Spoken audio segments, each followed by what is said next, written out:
So last Wednesday तक हमारी जो क्लास हुई थी उसमें हम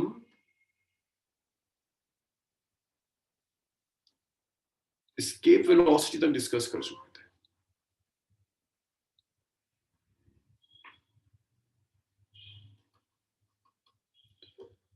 एस्केप वेलोसिटी हमने डिस्कस कर लिया। एस्केप वेलोसिटी वो वेलोसिटी है जिस वेलोसिटी से अगर आपने बॉडी को प्रोजेक्ट किया तो बॉडी ग्रेविटेशनल पुल के बाहर चली जाती है। और एक्सप्रेशन आया था, एक छोटा सा एक्सप्रेशन एस्केप वेलोसिटी का ड्राइव होकर आया था। बताओगे मुझे क्या था एक्सप्रेशन? हमने ड्राइव कर रहा था शायद यही था, √2gm/r।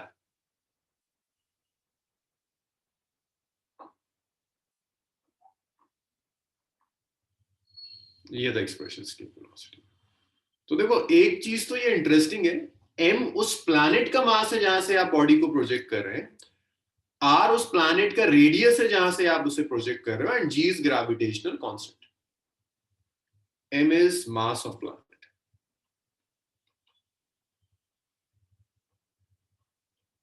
r is radius of planet, g is universal gravitational constant। ये escape velocity का एक्सप्रेशन है √2gm/r। अब आप क्या कर सकते हैं, तो देखो ये उस बॉडी के मास से इंडिपेंडेंट है जिस बॉडी को आप थ्रो कर रहे हैं। लाइक अर्थ की सरफेस से मैं एक 5 kg की बॉडी को थ्रो करूं या एक 50 kg की बॉडी को थ्रो करूं, escape velocity विल सेम। तो आप लिख सकते हैं कि escape velocity is independent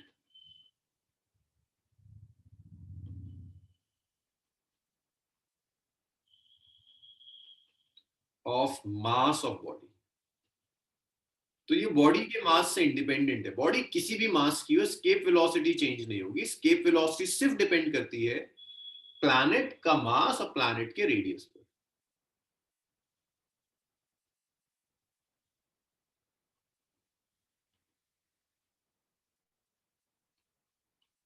mass and radius of planet.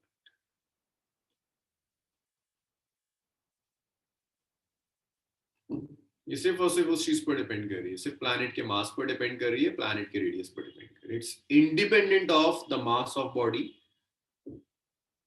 And size of the body. अब अगर इस एक्सप्रेशन को मैं g की टर्म्स में कन्वर्ट करना चाहूं in terms of acceleration due to gravity, तो आप ये काम ऐसे कर सकते हैं। भाई सोचो एक्सेलरेशन ड्यू टू ग्रेविटी का एक्सप्रेशन क्या था? gm/r² था। एक्सेलरेशन ड्यू टू ग्रेविटी का जो एक्सप्रेशन था वो gm/r² था। तो अगर मैं एक काम करूं, it's 2gm divided by r multiplied by r/r। हाँ रशाद बोलो। अच्छा आप लोग को अनम्यूट कर दूं मैं?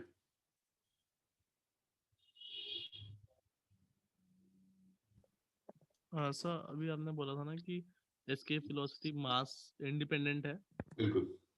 सर तो आपने लिखा है it depends only on mass and and radius of the radius planet. Of planet, दो चीजें, ये प्लैनेट के मास पर डिपेंड कर रही है, बॉडी के मास से इंडिपेंडेंट है। मान लीजिए मैं इस पेन को अर्थ की सरफेस से फेंकता हूं, तो एस्केप वेलोसिटी पेन के मास पर डिपेंड नहीं करेगी, अर्थ के मास पर डिपेंड अच्छा सर, ओके। करेगी। सो एस्केप वेलोसिटी इज √, तो देखो ये हो जाएगा 2gm/r² into r।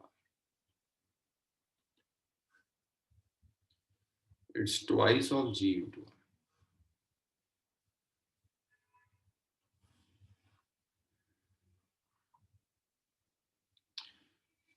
तो एस्केप वेलोसिटी सिर्फ डिपेंड करेगी एक्सेलरेशन ड्यू टू, इस पर डिपेंड करेगी प्लैनेट के मास पर, एक्सेलरेशन ड्यू टू ग्रेविटी। इन दोनों में से कोई एक एक्सप्रेशन आप यूज कर सकते हैं अगर आप एस्केप वेलोसिटी अर्थ के लिए कैलकुलेट करना चाहते हैं।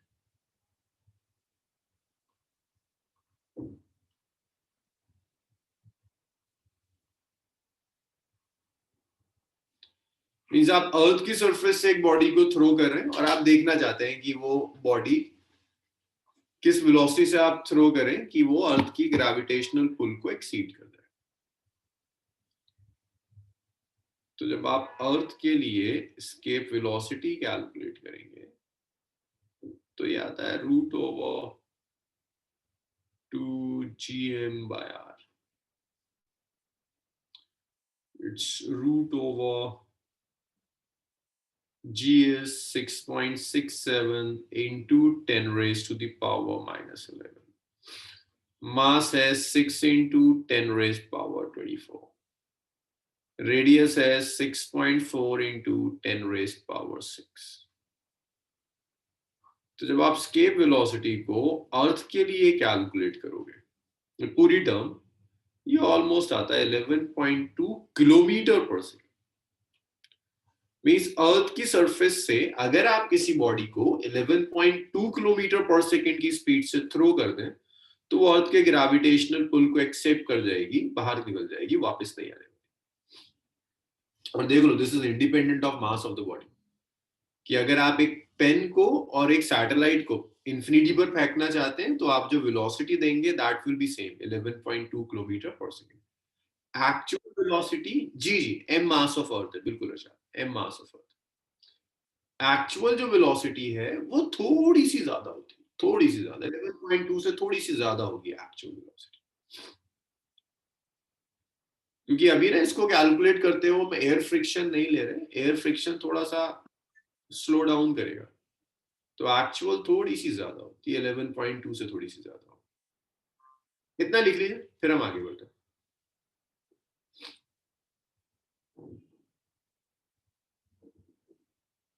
Done sir. चलिए, एक मिनट सर। सर ये 11.2 इतने ही स्पीड से फेंकना पड़ता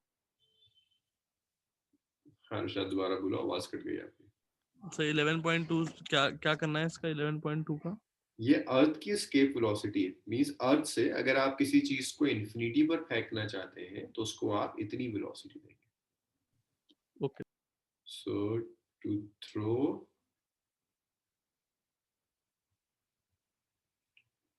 a body from surface to earth, sir इससे कम स्पीड होगी तो क्या होगा? वापस आ जाएगी, या तो अर्थ की सरफेस पर वापस आ जाएगी, जैसे मैंने पेन फेंका, वेलोसिटी कम है, मेरे हाथ में वापस आ गया, ये एज अ सैटेलाइट घूमना शुरू कर देगा। यस सर, तो इतनी वेलोसिटी पॉसिबल है? हाँ पॉसिबल, वेलोसिटी पॉसिबल।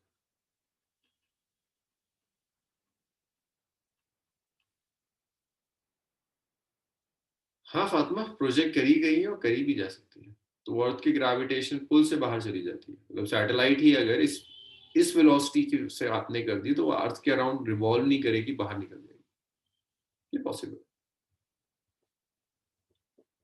तो भाई ये स्केप वेलोसिटी का मतलब समझ में आ रहा है आपके? इतनी वेलोसिटी से थ्रो किया तो बॉडी अर्थ के ग्रेविटेशनल पुल से बाहर चली जाएगी, वापस नहीं आने वाली। अगर आपके हाथ में जो कुछ भी हो, पेन, मोबाइल, उसे आप ऊपर उछालो, वो नीचे आपके हाथ में इसलिए आ रही है क्योंकि जितना ऊपर तक गई वो पॉइंट अर्थ के ग्रेविटेशनल पुल में था। अगर आप उसे एस्केप वेलोसिटी से फेंक दें तो वो अर्थ के ग्रेविटेशनल पुल के बाहर चली जाएगी, वापस कभी नहीं। हम चाहो तो लिख सकते हैं, वो तो लिखने का तरीका, वरना देखो नंबर बड़ा हो जाएगा ना, 11.2 इंटू 10 रेज पावर 3 मीटर पर सेकेंड।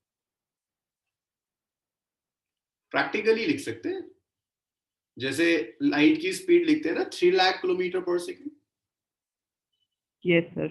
तो उसी तरह से आप चाहें तो मीटर पर सेकेंड में SI में कन्वर्ट कर। ये आप सही कह रहे हैं कि इसको हम कैलकुलेशंस में यूज नहीं कर सकते, एज इट इज कैलकुलेशंस में यूज नहीं हो सकता है। कैलकुलेशंस में तो या तो एग्जैक्ट SI होना चाहिए, एग्जैक्ट चीजें होना चाहिए। इतना लिखा आप लोगों ने, तो रब कर दूं मैं इसको? Yes sir. क्या हुआ, लिखा? लिखो लिखो लिखो, इतना लिखो। फिर कुछ न्यूमेरिकल्स देखते हैं इसके ऊपर।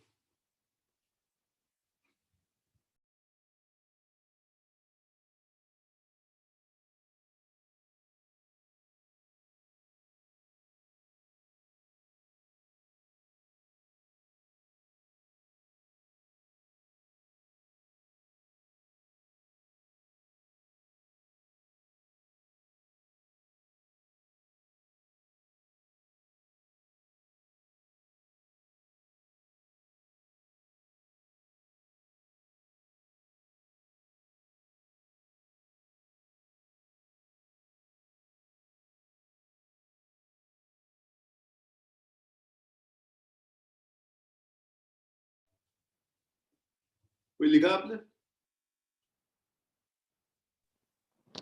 Yes, sir. Next.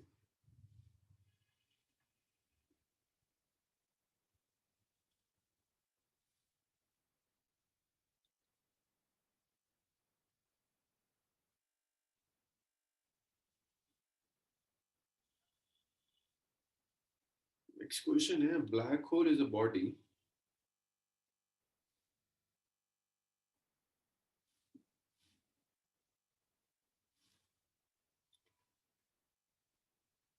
from whose surface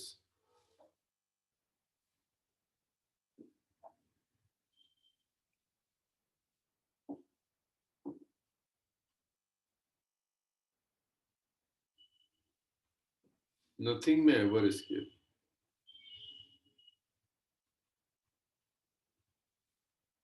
What is the condition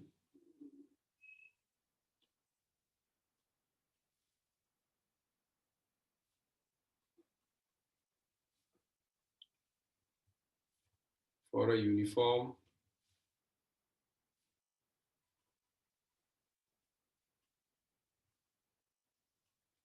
spherical body of mass m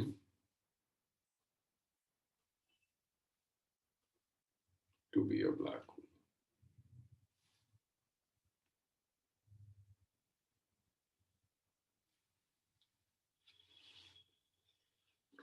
तो देखिए, ब्लैक होल आप लोगों ने सबने सुना होगा. ब्लैक होल की कहानी ये होती है कि ब्लैक होल का ग्रेविटेशनल पुल इतना स्ट्रांग है कि आप ब्लैक होल से किसी भी बॉडी को बाहर नहीं फेंक सकते. ये प्रॉब्लम है ब्लैक होल के साथ कि ब्लैक होल का ग्रेविटेशनल पुल इतना स्ट्रांग है कि वहां से बॉडी बाहर निकलेगी नहीं. जैसे अर्थ का ग्रेविटेशनल पुल अच्छा खासा स्ट्रांग है, मतलब आप अपने हाथ से कितनी भी तेजी से फेंक दो, अर्थ की ग्रेविटेशन पुल से बाहर नहीं फेंक सकते, वापस वो बॉडी अर्थ में आ जाएगी. लेकिन ब्लैक होल, लेकिन अगर आप 11.2 दे दें, विच इज फिजिबल स्पीड, अगर आप इतनी दे दें तो जरूर ये बाहर निकल जाएगी. मगर परेशानी ये है कि ब्लैक होल से तो बाहर ही नहीं निकल सकता. अच्छा, किसी भी चीज की मैक्सिमम स्पीड कितनी हो सकती है, जरा बताओगे मुझे? मैक्सिमम पॉसिबल स्पीड, कोई आंसर नहीं? अरे बेवकूफ, क्या स्पीड की कोई अपर लिमिट होती है? बॉडी की कोई मैक्सिमम अपर लिमिट होती है कि इससे ज्यादा स्पीड नहीं हो सकती? कोई आंसर नहीं. लाइट की स्पीड, मैक्सिमम जो स्पीड हो सकती है किसी भी चीज के अंदर, that is speed of light. Speed of light से ज्यादा स्पीड पॉसिबल ही नहीं है. तो अगर मैं आपसे कह रहा हूं कि फॉर ब्लैक होल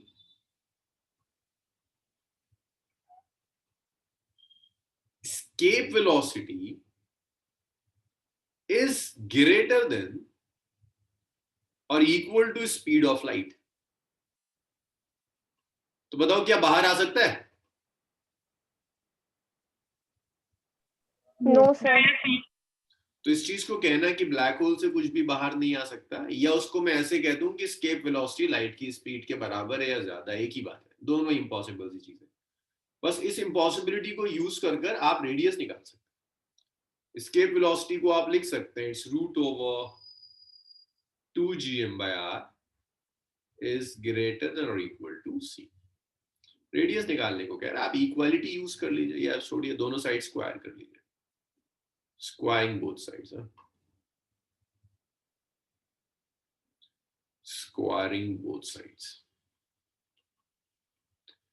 इसे याद रखिएगा, जो भी मैक्सिमम स्पीड हो सकती है वो यही होगी. जब आप दोनों साइड स्क्वायर करेंगे, 4g स्क्वायर, नहीं sorry, g square, it's 2gm/r is greater than or equal to c. तो आप यहां से लिख सकते हो कि r जो हो जाएगा, अगर आप क्रॉस मल्टीप्लाई कर दें तो 2gm/c is greater than or equal to r. और आप लिख सकते हैं जो रेडियस है, दैट्स ग्रेटर देन और इक्वल टू 2gm/c.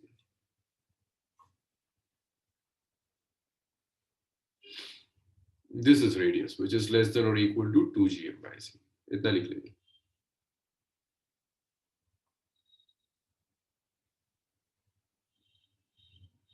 तो अगर आपको मास पता है ब्लैक होल का तो आप डिसाइड कर सकते हैं उसका रेडियस क्या होगा। एक सिंपल कैलकुलेशन है radius of the black hole decide करने की। इतना लिखिए, इसमें एक दो क्वेश्चंस और आते हैं, उन्हें डिस्कस करते सर स्क्वायर किया तो सी स्क्वायर नहीं होगा? हैं। Yes, thank you. यस,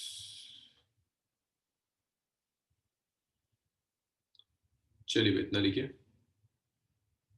सही, दोबारा बता दीजिए क्वेश्चन का आंसर, डीप हो गया था मैं गलती से। तो ब्लैक होल से कोई भी चीज वापस नहीं आ सकती, तो इस चीज को मैं ऐसे कह सकता हूँ कि ब्लैक होल की जो स्केप वेलोसिटी है वो स्पीड ऑफ लाइट से ज्यादा है या बराबर। यही बात है ना, किसी भी बॉडी की स्पीड लाइट की स्पीड से ज्यादा नहीं हो सकती, बराबर नहीं हो सकती। मैंने ऐसे कह दिया कि ब्लैक होल के लिए स्केप वेलोसिटी इसलिए बाहर नहीं आती क्योंकि स्पीड स्केप वेलोसिटी की वैल्यू लाइट की स्पीड से ग्रेटर देन और इक्वल है। यहां तक समझ में आया शायद ये स्टेटमेंट? ये आ गया तो फिर इसके आगे का कराना बड़ा आसान था।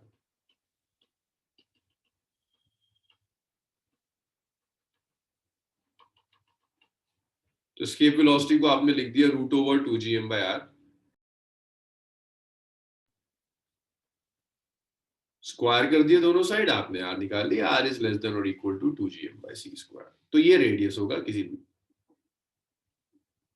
ब्लैक होल का। लिखिए, इतना इतना हो जाए।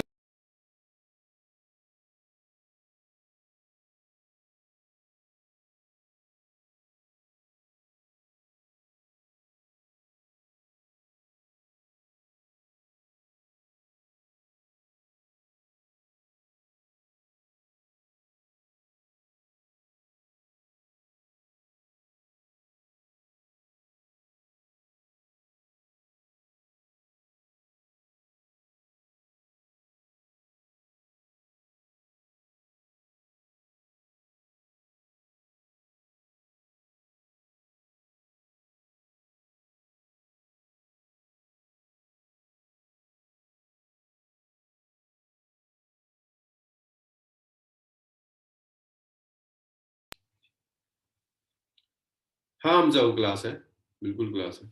चलिए भाई नेक्स्ट देखिए। अच्छा, मुझे कुछ चीजें और बताना शुरू करो क्वेश्चन से पहले, इसे मैं यूज कर लूंगा आगे न्यूमेरिकल्स में। अगर आप एक बॉडी को प्रोजेक्ट कर रहे हैं with a velocity which is equal to escape velocity तो क्या होगा?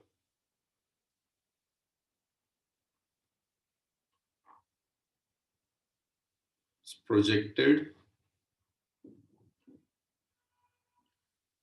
with velocity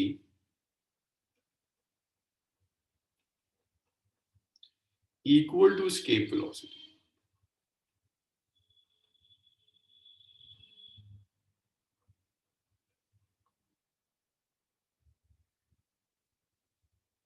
अगर आपने एक बॉडी को एक वेलोसिटी से प्रोजेक्ट किया जो वेलोसिटी के इक्वल है तो होगा क्या? बॉडी विल, हाँ, ग्रेविटेशनल पुल के बाहर से ली जाएगी, विल स्टॉप और इंफिनिटी पर जाकर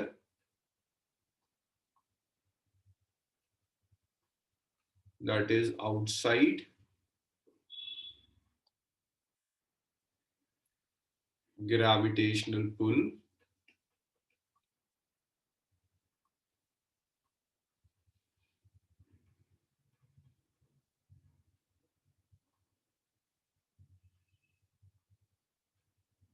and will not return.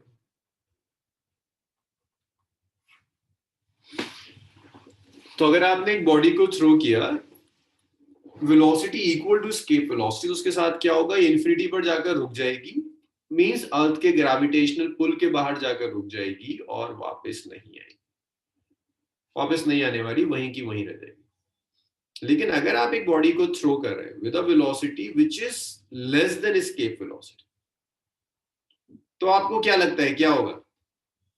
जी होदा जी, रेगुलर क्लास।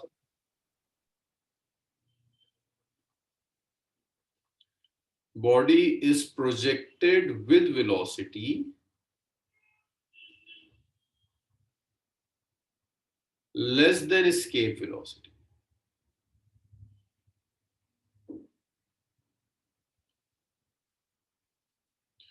तो ये इन्फिनिटी तक तो नहीं पहुंच सकती, किसी हाइट तक पहुंचेगी, वहां रुक जाएगी। तो ना मैंने जो कराया था लास्ट क्लास में एस्केप वेलोसिटी, बस उसी को कंटिन्यू कर। तो एक हाइट तक पहुंचेगी और उसके बाद वापस आ जाएगी।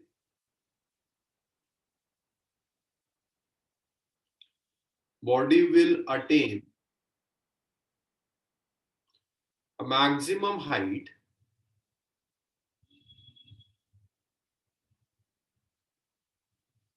and will return back to earth, वापस आ जाएगी। अच्छा, वही होता है जैसे आप एक स्टोन लो, स्टोन को फेंको, आप जो वेलोसिटी दे रहे हो that's less than escape velocity, maximum height तक जाएगी और वापस आ जाएगी। लेकिन अगर आप बॉडी को प्रोजेक्ट कर रहे हैं,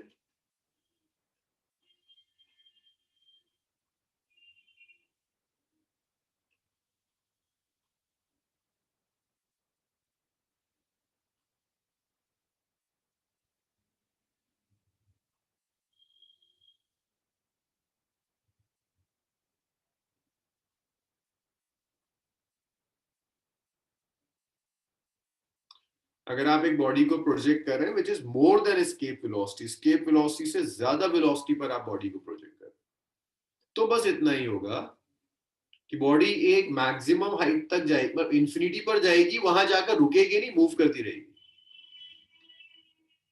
body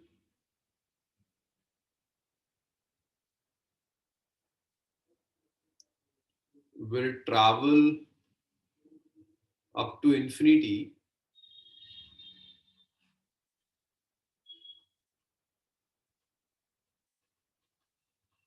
and continue to move,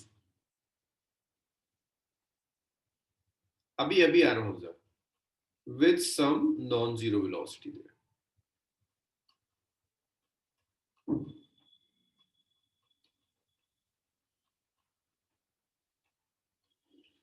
तो ये याद रखिएगा, अगर आपने एक बॉडी को थ्रो किया with a velocity which is greater than escape velocity, तो ये इंफिनिटी पर जाएगी और इंफिनिटी पर जाने के बाद ये वापस नहीं आएगी, वहां मूव करती रहेगी।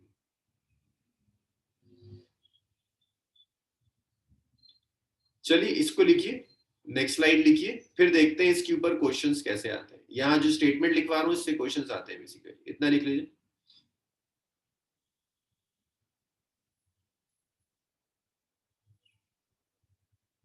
Done, sir. सबको लिख लो, सबने लिखा? No, sir. Yes, sir.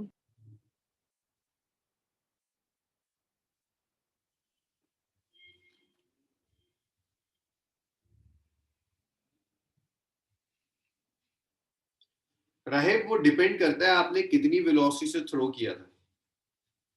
अगर आपने एस्केप वेलोसिटी से बहुत ज्यादा वेलोसिटी से थ्रो किया था तो बहुत हाई वेलोसिटी से मूव कर सकती है इंफिनिटी को। अभी कैलकुलेट कर लेते हैं एग्जैक्टली किस वेलोसिटी से मूव करेगी।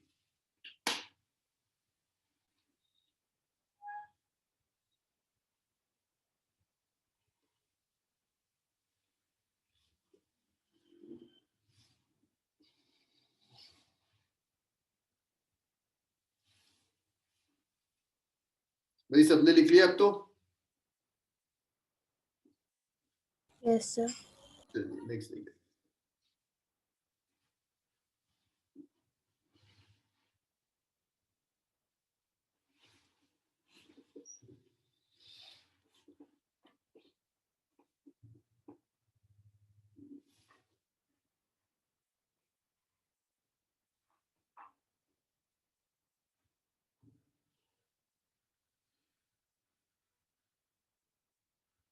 सर जी अर्षद, हो गया? तो जैसे बॉडी जब एस्केप वेलोसिटी से ज्यादा स्पीड से हम फेंकते हैं तो इन्फिनिटी पे चली जाएगी, तो वो कितनी वेलोसिटी से वहां पे मूव करेगी?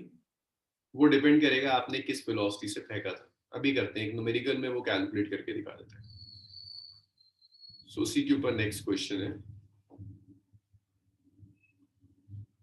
क्वेश्चन है, a body is projected with velocity v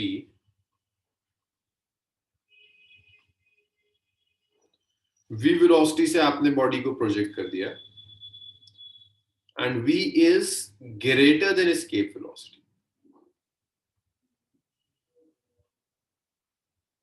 Calculate velocity with which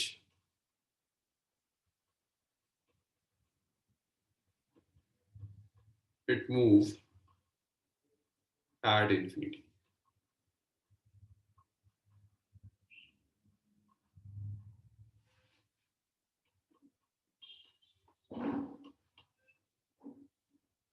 तो देखिए ये कुछ ऐसा हो रहा है, आपने जो वेलोसिटी दी है that is greater than escape velocity. इसे आप कुछ ऐसे सोच सकते हैं कि अगर ये अर्थ की सरफेस है, अगर आप इस टर्म्स में सोचो तो जरा आसान होगा. ये अर्थ की सरफेस है, मैं आपसे कह रहा हूं अर्थ की सरफेस से बाहर निकलने के लिए जो काइनेटिक एनर्जी चाहिए वो चाहिए 10 जूल. मान लो मैं एस्केप वेलोसिटी पता है ना, मैं तुम्हें काइनेटिक एनर्जी बता रहा हूं कि अर्थ की सरफेस से बाहर निकल जाने के लिए जो काइनेटिक एनर्जी चाहिए वो 10 जूल है. और मैंने तुम्हें जो काइनेटिक एनर्जी दी है वो काइनेटिक एनर्जी है 25 जूल. बाहर निकलने के लिए चाहिए 10 जूल, मैंने तुम्हें दी है 25 जूल. तो इन्फिनिटी पर कितनी काइनेटिक एनर्जी से पहुंचोगे? 25. आपको बाहर निकल जाने के लिए 10 जूल चाहिए. 15 मैं आपको प्रोवाइड कर रहा हूँ 5 जूल. कितनी बचेगी? Sir 15 15 joule. Out of 25 10 joule तो यूज हो गई ना बाहर जाने में. बचा कितना? 15 जूल इस काइनेटिक एनर्जी से इंफिनिटी पर मूव करेगी. ये समझ में आया?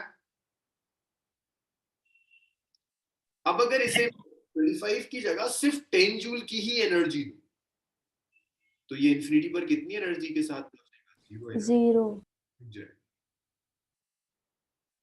सो यहां वो कह रहा है आपने एक वेलोसिटी से प्रोजेक्ट किया v which is greater than escape velocity. अब मैं आपसे कह रहा हूं जब ये इंफिनिटी पर पहुंचेगा ना तो किसी v प्राइम वेलोसिटी से मूव कर रहा होगा. मुझे चाहिए ये v प्राइम वेलोसिटी. तो मैं एक बार सारी वेलोसिटीज के नाम लिख देता हूं. v is velocity with which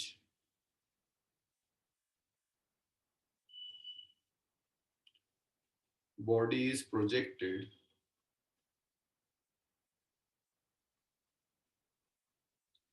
from surface of earth. अर्थ की सरफेस से आप बॉडी को जिस वेलोसिटी से प्रोजेक्ट कर रहे हैं that velocity is ve is escape velocity. ve is escape velocity और v प्राइम वो वेलोसिटी जिससे इंफिनिटी पे मूव कर रहा है.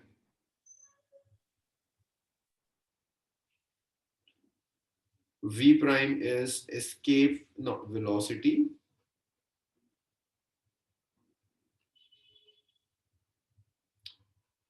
राइट. अभी बताता हूं आप जो पूछ रही हैं. Velocity with which it travel at infinity.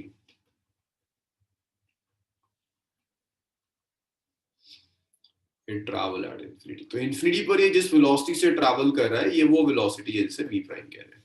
अब देखो राहेब पूछ रही है कि 25 जूल दिया उसमें से 10 जूल यूज हो गया, 15 जूल बचा इंफिनिटी पर. अब इंफिनिटी पर जब ये आगे जाएगा तो 15 जूल जब खत्म हो जाएगा तो रुक जाएगी. असमें राहेब ये रुकेगी या नहीं रुकेगी वो डिपेंड करेगा इंफिनिटी के बाद क्या सीन है. इंफिनिटी में वो रीजन ले रहा हूं जहां कोई ग्रेविटी ही नहीं है तो कोई ऑपोजिशन नहीं. कोई ऑपोजिशन नहीं तो काइनेटिक एनर्जी में डिक्रीज ही नहीं होगा. अर्थ की सरफेस से इंफिनिटी तक डिक्रीज इसलिए हो रहा है क्योंकि अर्थ ऑपोजिशन दे रहा है ना, अर्थ खींच रहा है. इंफिनिटी के बाद कुछ है ही नहीं ऑपोजिशन देने के लिए तो कौन खींचेगा और कौन रोकेगा? फिर काइनेटिक एनर्जी चेंज नहीं होगी. सर हाँ समझ में आया? Yes sir. अब देखो आपको v प्राइम के लिए आप सिंपल ये यूज करो काइनेटिक एनर्जी प्रोवाइडेड, जो आपने काइनेटिक एनर्जी प्रोवाइड की minus kinetic energy consume. Escape velocity के कोरोस्पोंडिंग काइनेटिक एनर्जी कंज्यूम हो जाती है और जो काइनेटिक एनर्जी बच जाएगी वो प्रोवाइड कितना किया आपने? Half mv². कंज्यूम कितनी हो गई? Half mve². बच कितनी गई, half m v prime square, half m half m half m cancel हो गया, तो ये बच गया v square minus v square is v prime square. V prime आ गया it's root over v square minus v e square, this is v. तो ये वो वेलोसिटी है जिससे ये इंफिनिटी पर मूव कर रहा होगा, which is we.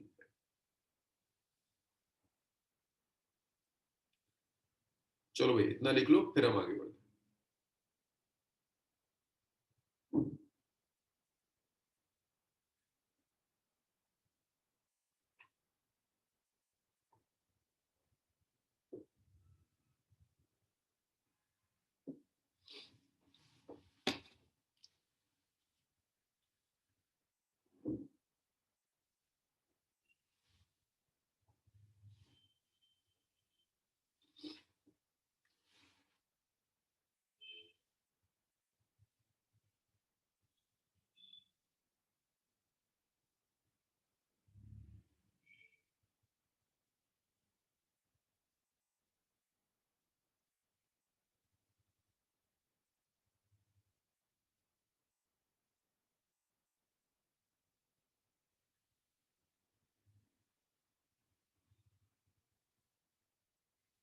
Done, sir.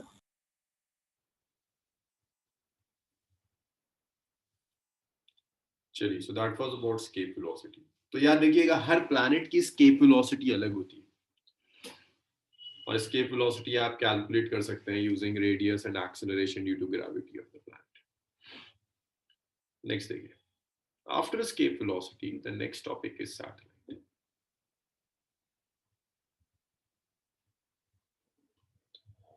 तो देखिए सैटेलाइट किसे कहते हैं। सैटेलाइट एक मासिव बॉडी है, एक बॉडी जिसका कुछ मास है, जो एक और मासिव बॉडी के अराउंड रिवॉल्व करती है ग्रेविटेशनल पुल की वजह से।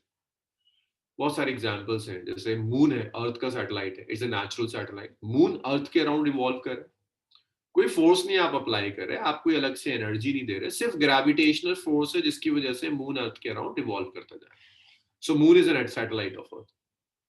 आर्टिफिशियल सैटेलाइट्स, ये जो आप मोबाइल फोन कम्युनिकेशन के लिए या फिर टेलीविजन के लिए जो आप सैटेलाइट्स भेजते हैं, वो सैटेलाइट्स भी अर्थ के अराउंड रिवॉल्व करिए simply due to gravitational pull, तो से भी आप कहोगे they are satellites.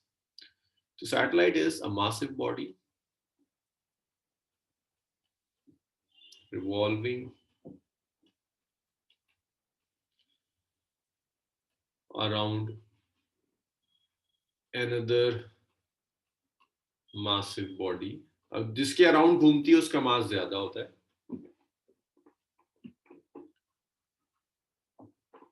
Due to gravitational पुल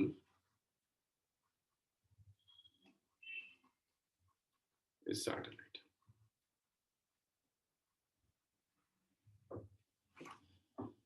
अब देखिए अगर आप टाइप्स ऑफ सैटेलाइट्स देखेंगे,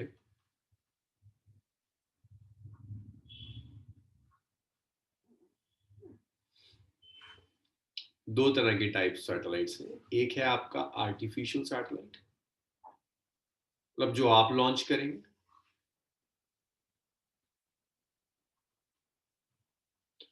एक है नेचुरल सैटेलाइट। नेचुरल सैटेलाइट जिन्हें यूजुअली आप मून कहते हैं, moon are basically natural satellites.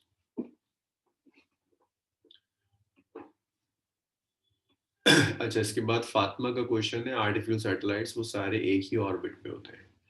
नहीं फातिमा, आर्टिफिशियल सैटेलाइट्स अलग अलग ऑर्बिट्स में दिए जा सकते हैं, वो डिपेंड करता है किस वेलोसिटी से प्रोजेक्ट करें। नेक्स्ट है principle of launching of satellite. इसको इतना लिख लीजिए, फिर हम principle of launching a satellite discuss करें।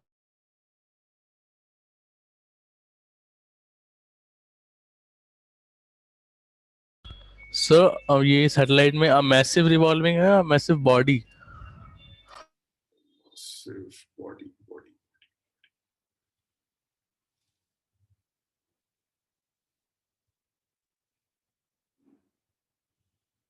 सर जैसे सैटेलाइट स्पेस में ट्रैवल कर रही है तो वो गिरती नहीं है कभी?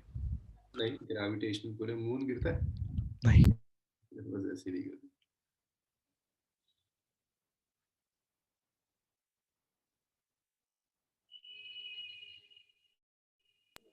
Sir done sir. Sir Yes, जी। सर एक बार पिछली स्लाइड दिखा दीजिए, एक second. Thank you sir, done sir. चलिए नेक्स्ट देखिए, प्रिंसिपल ऑफ लॉन्चिंग सैटेलाइट।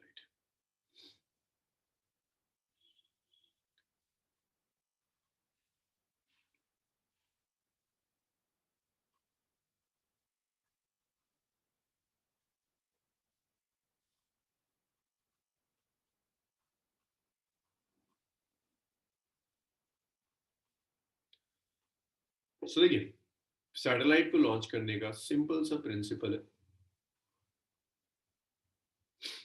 अर्थ की सरफेस है, सैटेलाइट को पहले अर्थ की सरफेस से कुछ डेफिनेट हाइट पर लेकर जाया जाता है। आप अर्थ की सरफेस से इसे कुछ डेफिनेट हाइट पर लेकर जा रहे हैं।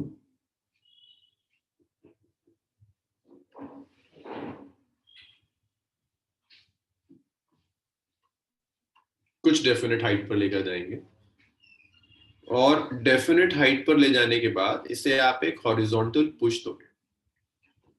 हाइट पर ले जाने का काम, अब जब आप बुक्स पढ़ेंगे ना तो कहता है टावर बनाया, टावर के ऊपर सैटेलाइट ले गए और फेंक दिया। तुम्हें पता है कोई टावर नहीं बनता। करते क्या है, सैटेलाइट को रॉकेट के थ्रू कुछ हाइट पर लेकर जाते हैं, फिर रॉकेट सैटेलाइट को प्रोजेक्ट कर देता है। मान लीजिए रॉकेट ने सैटेलाइट को कुछ वेलोसिटी दी, v1 वेलोसिटी। सैटेलाइट ऐसे गई, वेलोसिटी कम है, अर्थ को स्ट्राइक कर दिया, लॉन्च नहीं। आपने कहा अच्छा और वेलोसिटी बढ़ाकर देखते हैं, और वेलोसिटी बढ़ाई, ये ऐसे गई और यहाँ स्ट्राइक कर दिया, अभी लॉन्च नहीं हुई। आप इसे और वेलोसिटी दोगे, जिस वेलोसिटी को कहते हैं ऑर्बिटल वेलोसिटी। तो ये वो पर्टिकुलर वेलोसिटी है जिसके बाद सैटेलाइट अर्थ को स्ट्राइक नहीं करेगी, ग्रेविटेशनल पुल की वजह से अर्थ के अराउंड रिवॉल्व करना शुरू कर देगी। तो this minimum velocity is known as orbital velocity. ऐसे लॉन्च होता है। सो ये हॉरिजॉन्टल क्यों लग रही है, वर्टिकल क्यों नहीं जा रही? हॉरिजॉन्टल एक चीज के ऊपर ले गए, आप उसके अराउंड घुमाना चाहते हैं तो ऐसी तो फेंकेंगे। अगर आप वर्टिकल फेंकेंगे तब तो और ऊपर चली जाएगी। सर लेकिन हम उसको डायरेक्टली स्पेस में तो नहीं ले गए, अभी वो अर्थ पे ही है। स्पेस में जाने के लिए पहले उसको वर्टिकल जाना पड़ेगा, तब वो हॉरिजॉन्टल। हम स्पेस में ले गए। ये जो मैं टावर बनाकर आपको दिखा रहा हूँ ना, ये शो कर रहा हूँ कि अर्थ की सरफेस से एक सफिशिएंट हाइट पर ले गए through rocket. So this is at a sufficient height from surface of earth. Sir तो ये इतनी हाइट है कि यहाँ से स्पेस दिख रहा होगा ऊपर से? जी, फ्रॉम अर्थ सरफेस। और वहां से ले जाकर आपने इसे लॉन्च किया। पहले हाइट पर ले गए यहाँ, फिर लॉन्च कर रहे हैं। बट जैसे जब हम रॉकेट लॉन्च होते हुए देखते हैं तो वो वर्टिकली लॉन्च होता है। आपको सिर्फ वो दिखता है जब ये यहाँ से लेकर ना रॉकेट यहाँ तक आ गया, बस। उसके बाद की कहानी, चूंकि वो आपके एटमॉस्फेयर से बाहर जा चुका है, उसके बाद की कहानी बहुत नहीं दिखती है। तो वो यही है कि उसके बाद ऐसे इसको ऑर्बिट दिया जाता है। रॉकेट तो खत्म हो जाता है यहाँ जाकर, सैटेलाइट को प्रोजेक्ट कर देता है, वहीं से लॉन्च सक्सेसफुल या फेल होता है। अगर इतना आपने इतनी वेलोसिटी दी कि वापस आकर अर्थ की सरफेस को स्ट्राइक कर देता है तो लॉन्च फेल हो गया। लेकिन इतनी दी कि अर्थ के अराउंड रिवॉल्व कर रहा है, स्ट्राइक नहीं करता दोबारा, तो वो सक्सेस हो जाए। तो फातिमा आप पूछ रही थी ना, एक ही ऑर्बिट में देखो, डिपेंडिंग अपॉन वेलोसिटी कई ऑर्बिट्स हो सकते हैं, अलग अलग ऑर्बिट में अलग अलग सैटेलाइट्स हैं। जी रशाद, समझ में आया आपको? Yes sir. तो ये ऐसे कर कर घूमना शुरू कर देगा, और घूमने के लिए जो भी चाहिए एनर्जी, फोर्स, वो इन दोनों सैटेलाइट और अर्थ के बीच का ग्रेविटेशनल पुल देगा। अच्छा, मैं वीडियो, भाई मेरा तो इंटरनेट कनेक्शन ठीक है, रुकिए मैं वीडियो ऑफ करता हूँ, शायद आपका ठीक। इसे ड्रॉ कर लीजिए, मैं जब तक स्टेटमेंट लिख देता हूँ इसका।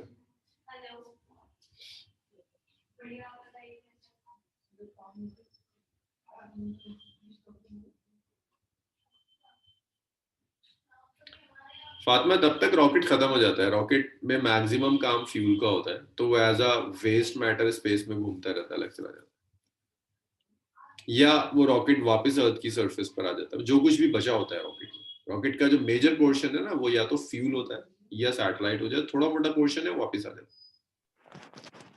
सर तो 2 वेलोसिटी चाहिए सर रिवॉल्व के लिए।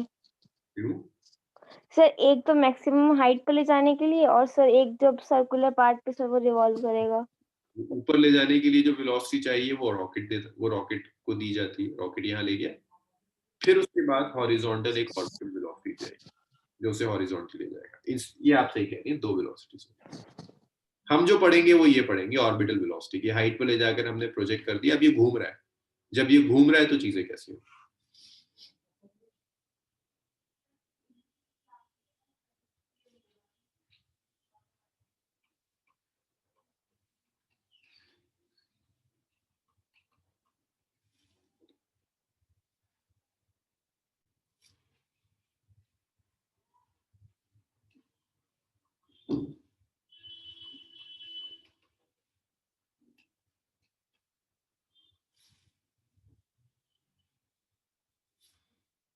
इसको जल्दी जल्दी लिखते रहो, लंबा सा स्टेटमेंट है।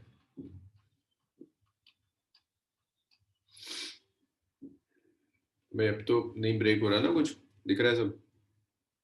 चलिए ठीक।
चलिए इतना लिखिए, फिर हम ऑर्बिटल वेलोसिटी कैलकुलेट करेंगे। इतना हो जाए तो मुझे बताना, ऑर्बिटल वेलोसिटी की कैलकुलेशन शुरू कर। Done sir. हो गया। मैं ये समझ में आया कैसे लॉन्च हो रही है? Yes sir. Yes sir. मेरे पास शायद एक एनिमेशन भी है जो इस चीज को दिखा सकती है। एक मिनट है ना, शायद मुझे एनिमेशन मिल गया।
चलो, तो ये एनिमेशन शायद आपको कुछ काम समझा सके।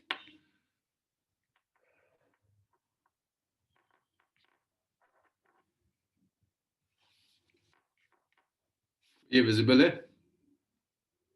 Yes sir.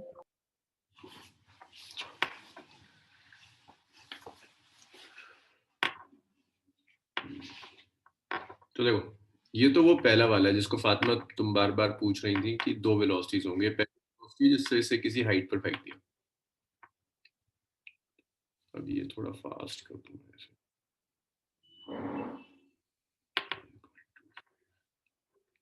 अब यहाँ से ये सैटेलाइट अलग होनी शुरू होगी, अभी नहीं, ये अभी भी सैटेलाइट कनेक्टेड है रॉकेट से। और रॉकेट में ये जो अलग होता चला जा रहा है ना, ये बेसिकली फ्यूल कंटेनर्स है। मैक्सिमम मास फ्यूल का होता है। तो बच्ची कोई पूछ रही थी, फातिमा ही पूछ रही थी क्या होता है रॉकेट का। तो जो मैक्सिमम मास था वो फ्यूल का मास था, वो खत्म होता चला जाता है। अभी अर्थ के ऊपर एक सफिशिएंट हाइट पर आ गया, ये आखिरी पोर्शन बचा है रॉकेट का, ये भी अलग हो जाएगा। इसने इसको अब यहाँ से ये अब जो प्रोजेक्ट करेगा ना, ये ऑर्बिटल वेलोसिटी, यहाँ से इसने जो वेलोसिटी दी और अब ये डिवॉल्व करना शुरू कर देगा। तो आपको जो स्टडी करना है ना आपके सिलेबस में, वो ये नहीं है कि इसको आपने कहाँ से फेंका था।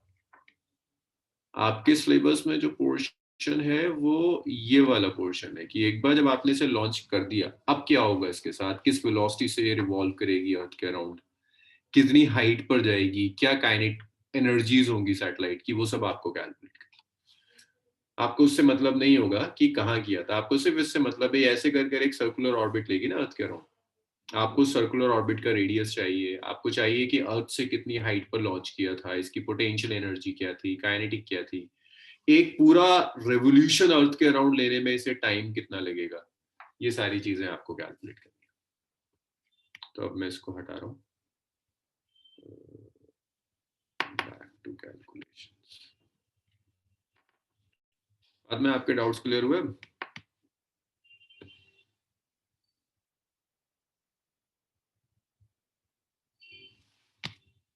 सो वो जो कंटेनर्स डिटैच हो रहे थे रॉकेट सैटेलाइट में से, वो ऐसे ही स्पेस में घूमते रहेंगे बस? यार ज्यादातर तो ऐसा होता है कि जो अर्थ के एटमॉस्फेयर में डिटैच होते हैं ना, वो फ्रिक्शन की वजह से जल के खत्म हो जाते हैं, या थोड़ा बहुत जो बचता है वो अर्थ की तरफ आ जाता है। एक अच्छा खास कुछ पोर्शन ऐसा होता है जो कि एटमॉस्फेयर में घूमता रहता है, स्पेस में घूमता रहता है। तो वही तो कूड़ा करकट है जिसकी वजह से प्रॉब्लम्स आती हैं। लाइक स्पेस में ऐसे बहुत पार्टिकल्स हैं जो फालतू में घूम रहे हैं, वो जंक पार्टिकल है जो आगे जाकर एक बहुत बड़ी प्रॉब्लम क्रिएट कर देंगे। अच्छा, ये तो न्यूज भी आई थी कुछ दिन पहले कि शायद 5-6 महीने हो गए, इंडिया ने एक सैटेलाइट लॉन्च किया था कि वो स्पेस टू स्पेस मार सकता है। उसने सैटेलाइट डिस्ट्रॉय करा था। नहीं, आपने सुना नहीं सुना? वो सैटेलाइट डिस्ट्रॉय हुआ था, उसके साथ इश्यूज आए थे कि उसमें बहुत सारे, एक सैटेलाइट तोड़ दिया ना आपने, तो पार्टिकल्स उससे निकलेंगे ही। वो पार्टिकल्स रैंडमली स्पेस में घूम रहे हैं। सर बट स्पेस तो बहुत ही बड़ा है, मतलब इनफाइनाइट है एक तरह से, तो सर उसमें इतने कितने पार्टिकल्स आ जाए, क्या प्रॉब्लम क्या हो रही है? ये कि आपका जो स्पेस, जो पार्टिकल्स घूम रहे हैं ना, वो सिर्फ अर्थ के अराउंड घूम रहे हैं। आपको तो सैटेलाइट वहीं चाहिए ना अर्थ के आसपास। अगर यहाँ कोई सैटेलाइट लॉन्च कर दी तो कनेक्ट ही नहीं होगी। तो ये जो रीजन यस है सर। अर्थ के ग्रेविटेशनल पुल में, इस रीजन में बहुत कुछ फालतू की चीजें हो रही हैं। सैटेलाइट्स हैं, स्पेस क्राफ्ट्स हैं, सब कुछ है, और कुछ फालतू की चीजें भी हैं। कोई सैटेलाइट टूट गई, खराब हो गई, वो घूम रहा है। जैसे किसी ने आजकल ये सैटेलाइट टू सैटेलाइट डिस्ट्रॉय कर देते हैं, वो जो टेक्नोलॉजी है उसकी वजह से सैटेलाइट टूट गई, उसमें कुछ तो होगा। वो सब ऐसे जंग घूम रहे हैं। सर ऐसा कभी होता है जो जो जो कचरा घूम रहा है और सैटेलाइट जो है वो टकरा गई आपस में? हो सकता है, लॉस हो सकता है। हालांकि उसको इतने छोटे पार्टिकल्स में डिवाइड कर देते हैं कि वो फिर अपने आप ही खत्म हो जाए। लेकिन ये इशू हमेशा रहता है। अगर तुम कभी गूगल पे टाइप करके देखोगे तो शायद 6-7 मंथ की न्यूज है, बहुत इशू उठा था कि स्पेस के अंदर अगर कोई डिस्ट्रॉय कर दिया तो वो जंग भी हटाना है, वो जंग वहीं रह जाएगा तो प्रॉब्लम। एनीवेज, आपको कैलकुलेट करनी है ऑर्बिटल वेलोसिटी, आपको कैलकुलेट करना है टाइम पीरियड, आपको हाइट कैलकुलेट करनी है, आपको एनर्जी कैलकुलेट करनी है। बहुत बेसिक सी कैलकुलेशन है। पहला कैलकुलेट करते हैं ऑर्बिटल वेलोसिटी।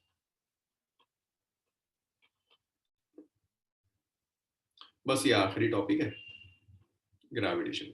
तो ऑर्बिटल वेलोसिटी क्या है? ये अर्थ है, this is surface of earth. Earth की सरफेस से आपने यहां पर, this is the radius of earth. आप सैटेलाइट को कुछ हाइट पर ले रहे हैं, बेसिकली हाइट पर आप रॉकेट के थ्रू ले जा रहे हैं, ये हाइट है। कैलकुलेशंस में सेपरेशन आप अर्थ के सेंटर से मेजर करते हैं, which is R plus H. इसको स्मॉल आर कहते हैं।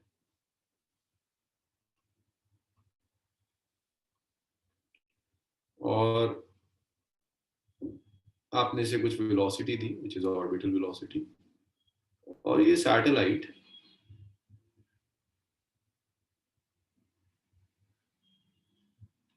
अर्थ के अराउंड रिवॉल्व करना शुरू कर देगी।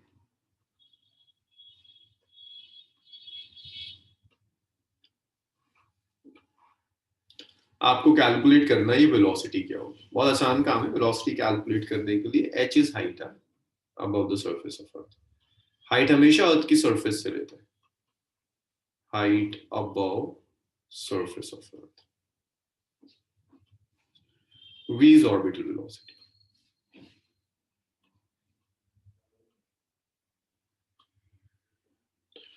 तो इस ऑर्बिटल वेलोसिटी को कैलकुलेट करने के लिए आप कुछ ऐसे लिख सकते हैं कि जो सेंट्रीपिटल फोर्स होगी is equal to gravitational force.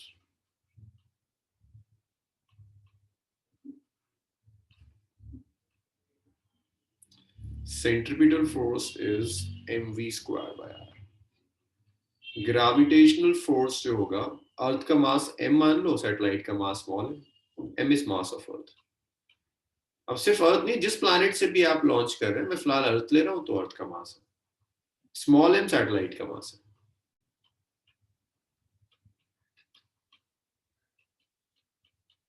भाई एक चीज घूम रही है, घूमने के लिए सेंटीमीटर फोर्स चाहिए, mv स्क्वायर बाय r होता है।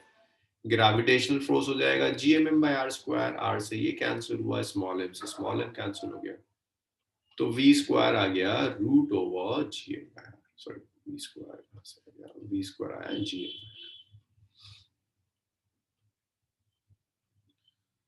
सो ये ऑर्बिटल वेलोसिटी हो गई, it's root over gm by r।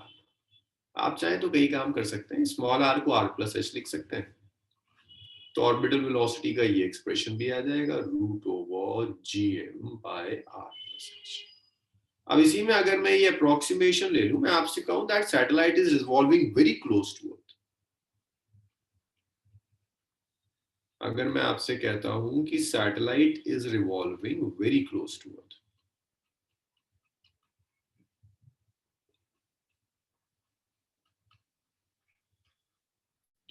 अब ये नहीं कि बिल्कुल ही अर्थ की सरफेस पर आ गई, वेरी क्लोज टू अर्थ का मतलब है हाइट रेडियस से कम है, तो आप r प्लस h को ऑलमोस्ट r लिख सकते हो। तो जब आप यहां सारी वैल्यूज रखोगे ना, तो ये आ जाएगा gm बाय r।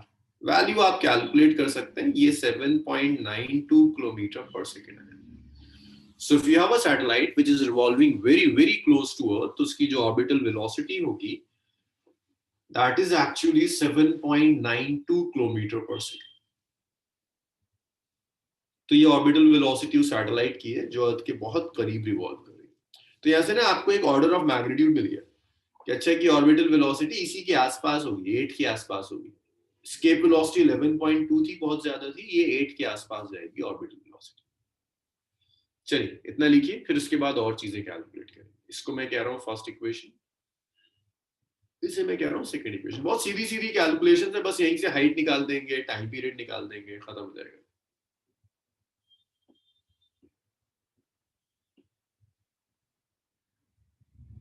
इतना हो जाए तो मुझे बताओ, फिर हाइट कैलकुलेट करेंगे।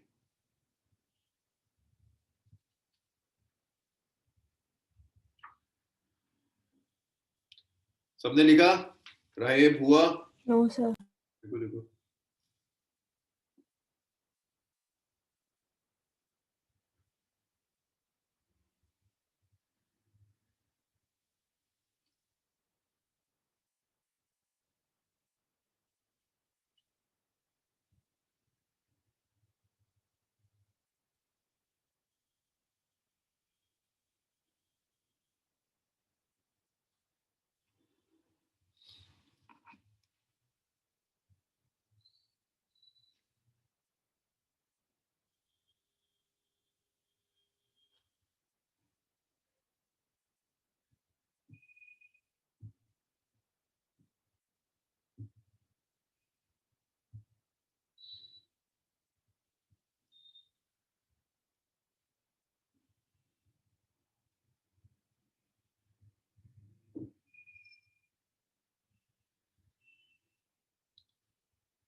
चलिए भाई, Done, sir. अब इसके बाद आप हाइट ऑफ सैटेलाइट कैलकुलेट कर सकते हैं। या रुको यार, हाइट से पहले टाइम पीरियड निकाल लेते हैं। टाइम पीरियड के बाद हाइट। टाइम पीरियड पता है आपको, इसको रिवॉल्व करने में, एक रेवोल्यूशन कंप्लीट करने में जो भी टाइम चाहिए, that's time period. Time taken to complete one revolution, time taken to complete one revolution.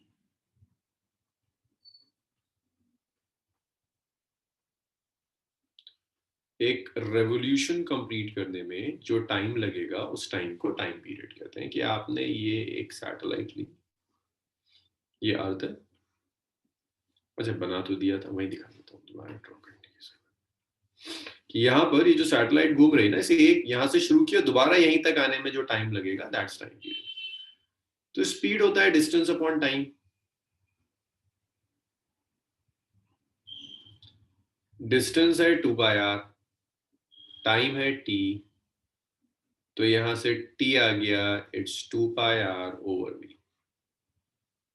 So time period आया 2πr by v। v is this root over gm by r plus h।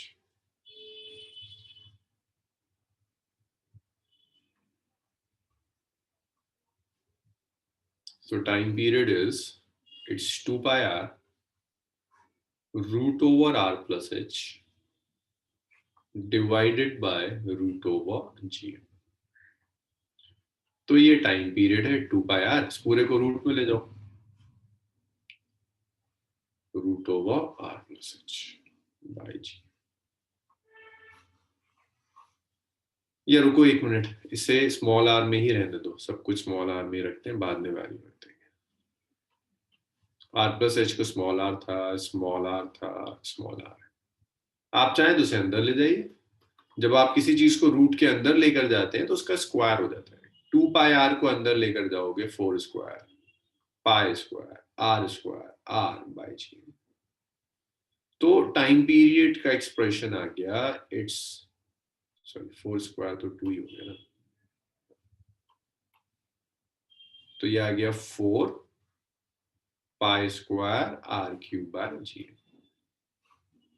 आप यहां याद कर लीजिए, या फिर इसको अंदर ले जाइए ना, तो 2 का स्क्वायर, पाई का स्क्वायर, आर का स्क्वायर हो जाएगा ये। आप चाहें तो एक काम और कर सकते हैं, स्मॉल आर आपको पता है radius of earth plus height है, तो ये आ जाएगा root over 4 pi square r plus h cube divided by g. This is time, this is time.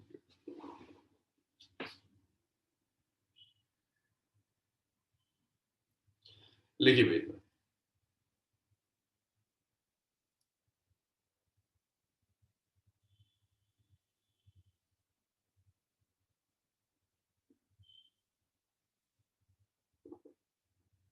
फिर हाइट कैलकुलेट करें।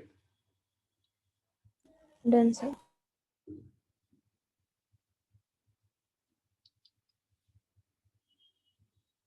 सबने लिखा है ना? Yes, sir. Yes, sir. Yes, sir. Time of flight के बाद नेक्स्ट है हाइट चाहिए। हाइट के लिए ना हम यही एक्सप्रेशन यूज करते हैं टाइम ऑफ फ्लाइट, इसी एक्सप्रेशन को यूज करते हैं, इससे आगे चलते हैं। तो मैं इसको कुछ नाम दूं इक्वेशंस को, ये 2 थी, इसे 3 किया। तो हाइट के लिए यूजिंग इक्वेशन 3, जब आप इक्वेशन 3 यूज करोगे तो t is root over 4 pi square r plus h cube by g. So t is root over 4 pi square r plus h cube divided by g. दोनों side जब आप square करेंगे, so t square is, it's 4 pi square r plus h cube divided by g. इधर multiply कर दीजिए, ये आ गया GMT square over 4 pi square is r plus h cube. Cube root हटाइए, सो ये आया GM T square by 4 pi square to the power 1 by 3 is r plus h. तो यहाँ से हाइट मिल गया. अगर आपको टाइम पीरियड पता है तो आप हाइट निकाल सकते हैं. gmt square by 4 pi square to the power 1 by 3 minus r. इससे कितनी इक्वेशंस हो गई? 3 हो गई थी ना. हाँ 3 हो गई थी, इसको 4 किया था. देखो बस एनर्जी और रह गई, काइनेटिक और पोटेंशियल एनर्जी ऐड कर देनी है, टोटल एनर्जी आ जाएगी. लिखिए इतना, फिर एनर्जी कैलकुलेट करते सर ये चैप्टर का लास्ट टॉपिक है. हैं. ये लास्ट ऑफ इसके बाद केपलर्स लॉज है, बट वो इस साल सिलेबस से हट चुका है. मुझे तो कराना है, आपकी मर्जी है, आप उसे करके जाइएगा. ये आखिरी है.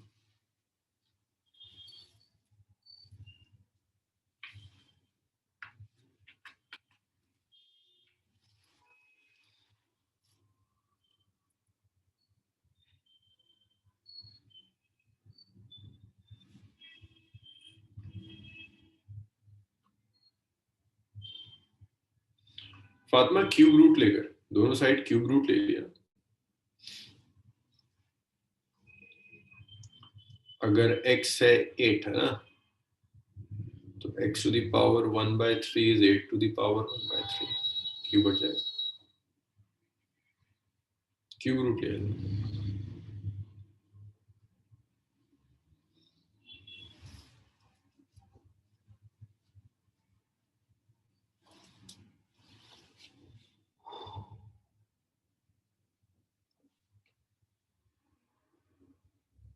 Done sir.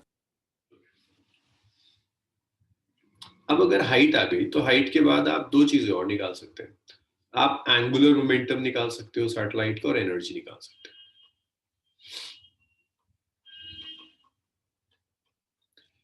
Angular momentum of satellite आप ऐसे लिखेंगे, angular momentum is mvr. So mass into velocity of satellite, जो हमने अभी कैलकुलेट किया था, gm/r मल्टीप्लाइड बाय r. तो आप ऐसे लिख सकते हैं, एंगुलर मोमेंटम होगा m root over gmr. This is the angular momentum of the satellite. ये सैटेलाइट का एंगुलर मोमेंटम. अब अगर आपने एंगुलर मोमेंटम लिख लिया तो आप एनर्जी कैलकुलेट कर सकते हो, एनर्जी ऑफ सैटेलाइट.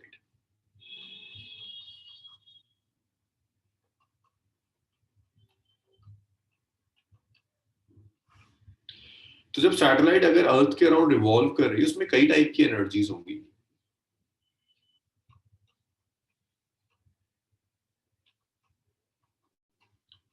दो तरह की एनर्जीज आएंगे ना. Revolving satellite have kinetic and potential energy. Kinetic energy and potential energy.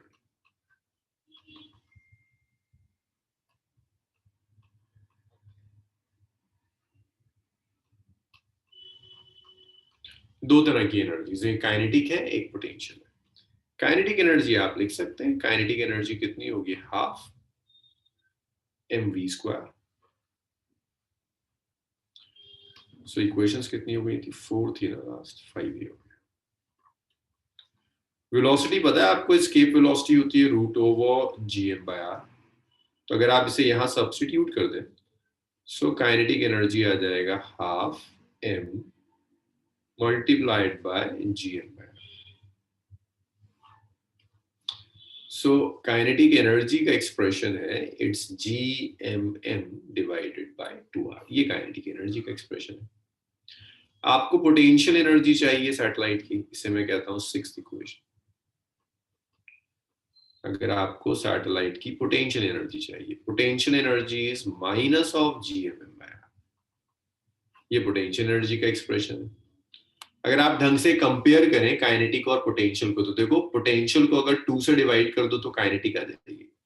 आप लिख सकते हैं पोटेंशियल एनर्जी काइनेटिक एनर्जी का हाफ है with a negative sign. Potential energy is just half of kinetic energy with a negative sign.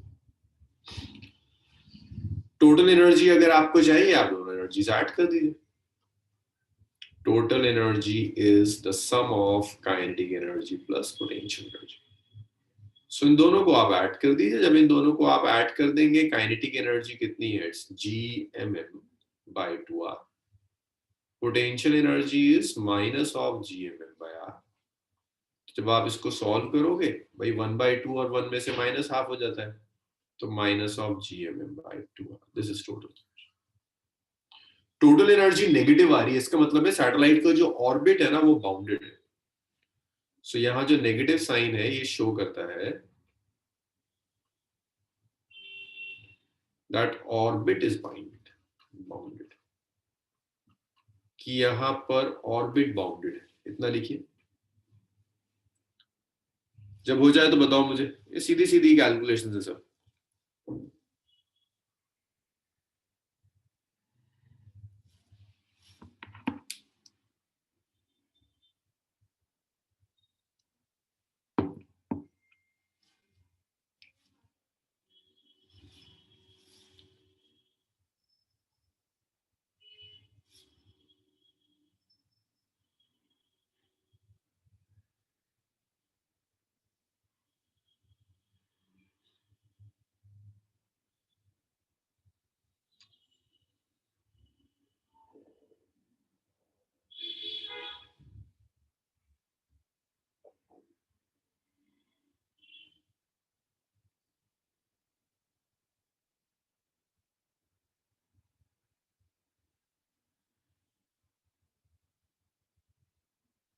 Ten, sir.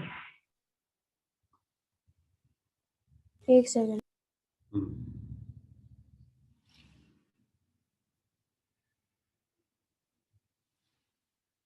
अच्छा, अगर मुझे बताओगे ये टोटल एनर्जी है तो सैटेलाइट को बाहर निकालने के लिए कितनी एनर्जी देनी होगी?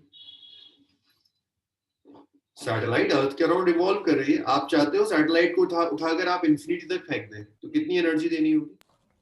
सर टोटल एनर्जी से ज्यादा. Sir minus GMM by r. Minus नहीं, प्लस हो जाएगा. प्लस देखो. ये लिख लो इतना पहले सब, फिर कैलकुलेट करते हैं. आखिरी टॉपिक सैटेलाइट खत्म, क्लास खत्म.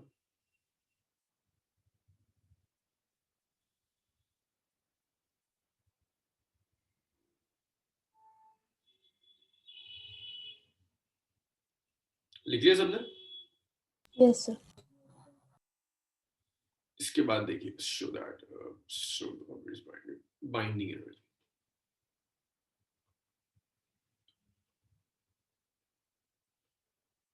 Binding energy is like ionisation energy in chemistry.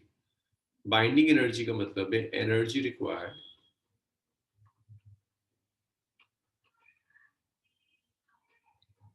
to remove satellite from orbit and to send to infinity. तो बाइंडिंग एनर्जी को आप ऐसे लिख सकते हैं, binding energy is negative of total energy. तो binding energy is minus of total energy. कितनी थी? Minus of gmm by r. तो बाइंडिंग एनर्जी आ गई आपकी. Binding energy is gmm by r. इसको बाहर निकालकर फेंकने में जिस एनर्जी की आपको जरूरत पड़ेगी, that energy is actually binding energy gmm by r. इतनी एनर्जी आप प्रोवाइड करोगे तो सैटेलाइट बाहर निकल जाएगी, ऑर्बिट से बाहर निकल के चली जाएगी. इस एनर्जी को बाइंडिंग एनर्जी कहते हैं. चलिए इतना लिख लीजिए.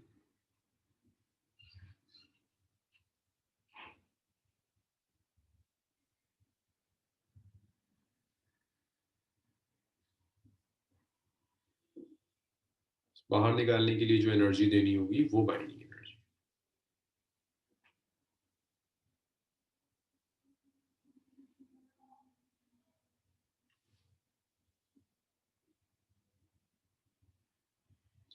फिर लिखा आप लोगों ने? रब करूं इसे? Yes sir. Yes sir. ये लिख लिया था, इसको भी लिख लिया. अब होमवर्क है आपका, 2 टॉपिक्स है जिस पे शॉर्ट नोट आपको लिखना है.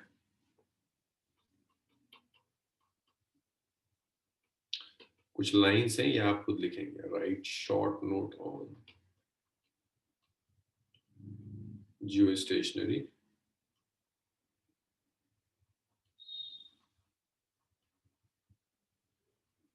And polar satellites.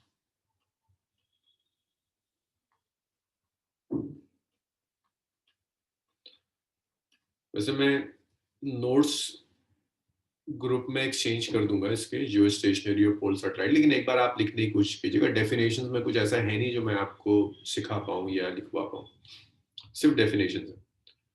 तो कुछ एग्जांपल्स हैं कौन सी सैटेलाइट्स इंडिया ने लॉन्च करी थी जो जियो स्टेशनरी थी, कौन सी हैं जो पोलर सैटेलाइट्स होती हैं, कहाँ जियो स्टेशनरी यूज होती हैं, कहाँ पोलर यूज होंगी।